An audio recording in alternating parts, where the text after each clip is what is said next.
Now, Noel Keyes, Chairman of Wicklow Tourism, is here with us in the studio because we want to talk, what is there out there in Wicklow tourism-wise? Maybe something a little bit off the beaten track. Noel, you're very welcome, by the way, to Wicklow this week. Can I ask you first, because there were tourism figures out this week, which seem to suggest that despite Brexit, people are still visiting Ireland, aren't they? Are they still visiting Wicklow? They are. The tourist numbers are up by 16% this year, and that's a year-on-year increase. 8% last year. That's roughly 24% of an increase over the last 2 years. And we're still getting an enormous number of tourists from the UK and, of course, from North America. We're getting a lot of tourists also from Germany, France, and up from Northern Europe, from Norway and Sweden. So Whitlow is getting its good share of that market. Primarily the people who come from Northern Europe and come for activity holidays. They come for walking, cycling, canoeing, that's the type of caravanning. That's the type of tourists we're getting from Northern Europe. From the UK, it's still very traditional. It's very much the motorhome tourists, and also the fact that North Whitlow, of course, would get the hotels in North Whitlow do extremely well from the UK market. We are getting an increased better numbers of Irish people also spending their holidays in Whitlow, and particularly weekend breaks in Whitlow. What sort of locations are we talking about? The usuals, the Glendalochs, the Laras? Not necessarily. We're finding that they have traditionally got the numbers, but we're finding now that more and more people are coming for activity holidays. They're going to they're doing off-road biking. They're going, for instance, down to the places like the Maze, the down in Green Anne, family orientated events, over to Blessington, onto the Greenway in Blessington. A lot of people are using that, particularly a lot of people who want to do off-road biking and get away from the traffic, the biking, particularly families who want to do that. Now we're encouraging them to come for more than a day. We're wanting them to come and actually stay overnight in Whitlow, and that's what it is. Wake Up in Whitlow is about. And I think, isn't the Ancient Ireland East, does that actually encompass Wicklow, or are we talking about more? It does. Yeah. Oh, it does greatly, yes. And yesterday I had a meeting with my counterparts in Dublin, whereby we have reached an agreement, a friendship agreement with Dublin, to encourage people who actually come to and stay in the city of Dublin, for instance, if they come for 5 days, to come and stay for 2 of those days in Whitlow. So we have a partnership arrangement now, whereby we hope that that'll work very well for us in the future. But the Wake Up in Whitlow is about getting people into parts of Whitlow that heretofore they haven't really gone to, and particularly for the bed and breakfast industry, we're looking at that, making sure that they are well serviced and get their share of the market. We're also looking at the campsites. We've particularly two excellent campsites in Whitlow. You've one in Rathdrum and you have the other in Red Cross. Both of those are doing extremely well at the moment, but they could do with more visitors. So we're encouraging people to go into the middle of Whitlow, into the centre, and use the national parks. Give your children a chance to get out into the open air, and that's what Whitlow is about. We believe that if you can encourage people to come even for a day, they will come back, because the experience will be good.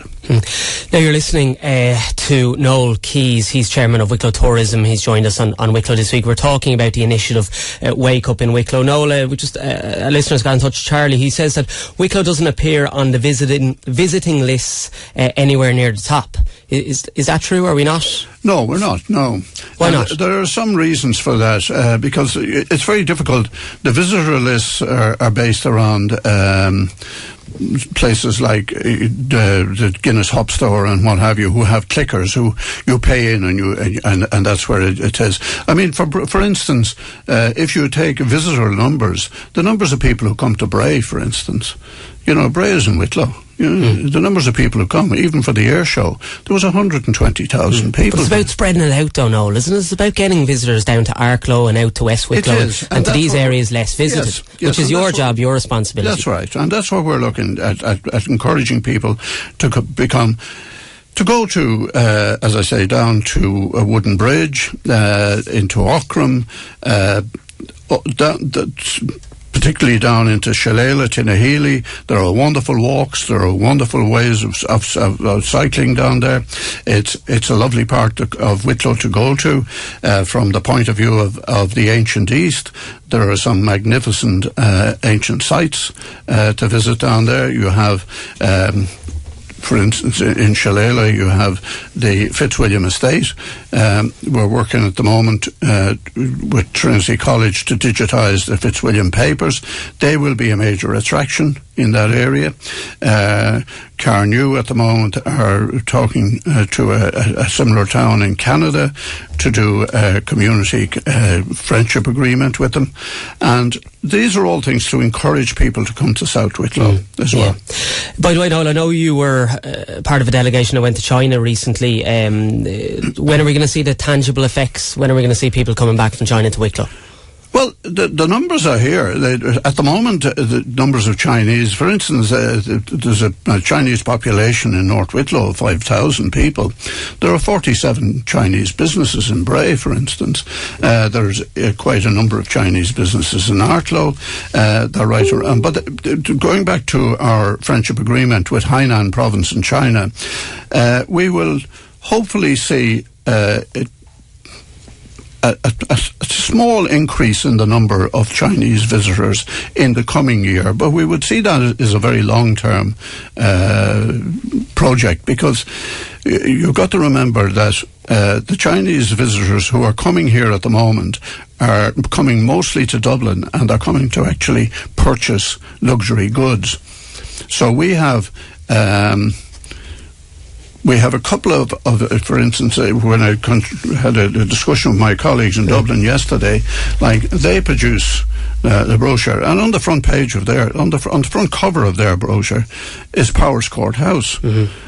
Inside is Avoca hand weavers, and we're getting our fair share of. And how many more of these kind of, long distance trips would you expect? I mean, do we really get value for money for these sort of trips? Because the public purse is so tight now, isn't it, Noel, as you well know, and there's always questions about these trips and whether or not we're actually getting the benefits.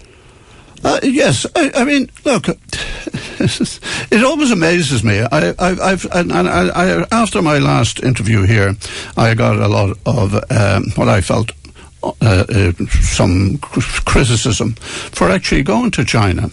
The people who were criticising me have not produced one job in this county. Who's criticising you? Well, there are certain people on social media who think that, they're going somewhere to encourage people to come here and provide jobs is a waste of time.